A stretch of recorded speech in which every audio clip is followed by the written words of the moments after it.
So every decade there's some profound paradigm shift, and the thing that hits you about a paradigm shift is it's such an out of the blue idea that no one can conceive of why you would even want it.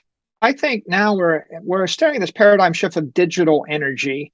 And why would I want to move a block of $1 billion of something from point A to point B through cyberspace in a split second with instant final settlement, right? Initially, if you roll the clock back a decade, we didn't have it. Every financial crisis we've had, right, in the history of the world, and we've had 10,000 of them. There have been 10,000 currency collapses. Former MicroStrategy CEO and popular Bitcoin advocate Michael Saylor recently described Bitcoin as a profound paradigm shift in digital energy. He explains that the world didn't know it needed this major discovery, but it would help correct the anomalies of the status quo. According to Investopedia, a paradigm shift is a major change in how people think and get things done that essentially ends a previous paradigm. It often results after an accumulation of anomalies or due to some revolutionary innovation or discovery. These kinds of changes seek to upend the reign of the status quo, which is often a failed system. But people usually choose to hold on to these failed systems because they are familiar with them. For example, governments have spent trillions of dollars on the traditional banking system to keep it from complete collapse. Yet there is adequate evidence that such collapse is inevitable. In Lebanon, for instance, most banks were closed on Monday over depositors' increasing demand to withdraw their savings. Since the economy collapsed in 2019, customers have been denied access to their deposits, which has led to several armed depositors storming banks to demand their savings. According to reports, this suspension of financial operations could continue for at least 2 more days. Lebanon's central bank has also lifted fuel subsidies and said it no longer provides dollars for gasoline imports. The announcement has increased pressure on the Lebanese lira, which is now trading at an all-time low to the dollar. The currency was pegged at 1,500 Lebanese lira to the dollar for several decades, but since 2019 it has lost over 90% of its value, closing at 38,500 to the dollar on Monday. In his interview, Michael Saylor explains that this profound paradigm shift will end all these anomalies and help investors worldwide preserve their wealth. Before we take you to Saylor's interview, please take a little time to hit the like button, subscribe to the channel, and drop your comments and observations in the comments section below. Everything helps with the YouTube algorithm so we can reach a wider audience of informed crypto lovers. Thanks and enjoy the video. I think that the highlight in the past year is the institutional adoption of Bitcoin and the maturation of the asset class, along with the education of millions and millions of people as to why they might want digital property, what is a digital commodity, and what's its place in the macro economy. Now, to be clear, I still think we're very early, but that phrase, there are decades when nothing happens, and weeks when decades happen.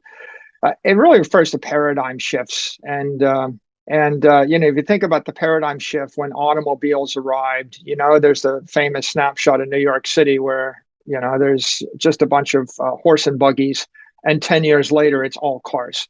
And in that 10 years, you adopted it. And I remember, standing once on the Pantheon and, or on the Acropolis, and I'm like taking a photo and about to post it. And I think to myself, what's different about this? And I think, well, last time I was here, maybe a decade ago, I had no smartphone. I had no iPhone. There was no Facebook. There was no Instagram. You couldn't post it. There were no, digital photography didn't exist. So a decade goes by and you're like, you're trying to remember, you remember back in college, I went to college. We didn't have laptops, Yeah. So when I was in college, there were no laptops. And I thought, well, what if I'd had a spreadsheet when I was doing engineering? I went with an HP 15C calculator, and we had notebooks, and we wrote down 20 pages of calculations in a notebook with the calculator, and I remember seeing people saying, well, you got a calculator? We use slide rules, and you fast forward a decade and people have laptops. You fast forward another decade, they have internet. You fast forward another decade. It took a while before people thought maybe radio waves have a place, right?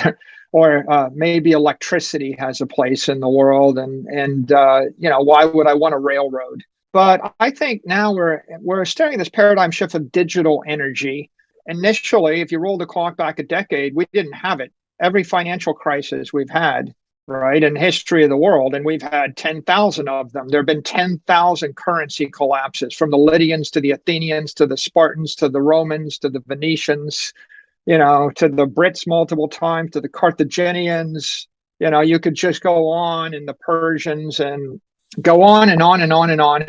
And the history is full of examples of an empire rises, someone mints a currency, the successors or the children of the conqueror debase the currency, the grandchildren debase it more, the great grandchildren forget how they actually got the power, they spend everything, go wacky crazy. Pretty soon the economy collapses, you can't pay your soldiers, they all defect, and the barbarians come over the gate and they take everything, including your debased gold. They melt it down, they purify it, they mint their own coin, and the cycle starts again. That's literally taken place 10,000 times. When von Schliemann dug up ancient Troy, he dug up like 19 ancient Troys. He found 19 cities buried under each city. Everybody said, good place to build a city. They would build it. They would rise over a couple hundred years. They would crash and burn. 200 years would go by. Someone else comes along and says, wow, good place to build a city. We do it again. We do it again. We do it again. That's the history of money. And that's the history of economics. At least 10,000 currencies have crashed over time. Still, many believe that fiat currencies like the dollar and pounds are immune to whatever caused those crashes. Yet the evidence of an inevitable collapse is as clear as day. Let's get back to Saylor's interview as he speaks further about the Bitcoin paradigm shift and the asset's role in today's world. Comes Satoshi, and we've got the white paper, and January 3rd, 2009, we launched this little monetary virus or this idea virus, and it kind of burns very, very low level for a while, and people aren't sure of it. It's a gimmicky thing, and it gets bigger and bigger and bigger, and waiting for, well, why would you need it? And you had to be a visionary to kind of need it or get it.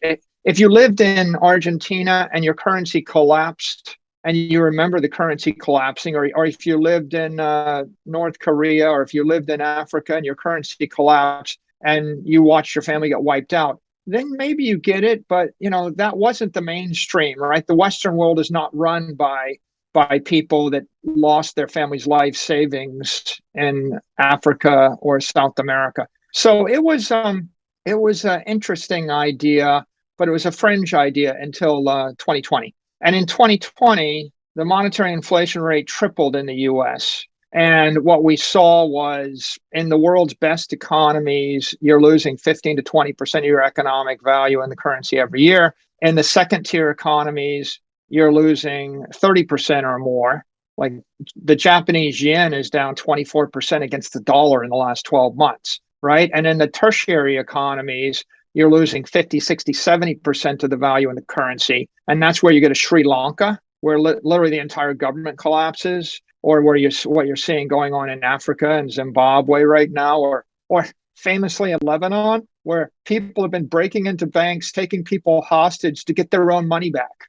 Right, the bank robbers are robbing banks, and their demand is, give me my own money back, because the government stole the money and the banks froze it, devalued it, and they're going to give it back to you over the next 17 years, devaluing it 20% a year while they trickle it out to you. So here we are. We're in this great reset, if you will. People are questioning currency. They're questioning their political thoughts. They're questioning stores of value, and every conventional model, the 60-40 bond model, it's broken. Bonds, for example, are down 20% in the same year where stocks are down 20%. Okay, so that never happened for 20 years. So why does that happen? Because when you drive interest rates to zero, if you can't drive interest rates negative, then there's no way to get bonds to go up. All traditional finance conventions have been broken, and it's not just because of the bear market. We are looking at the result of decades of bad policies and the anomalies of a system that is ready to bite the dust. Now more than ever, investors must be more proactive in choosing the best assets for their portfolio to avoid having their wealth completely eroded in a few years. What do you think about Michael Saylor's interview, especially his perfect blend of history, finance, and tech?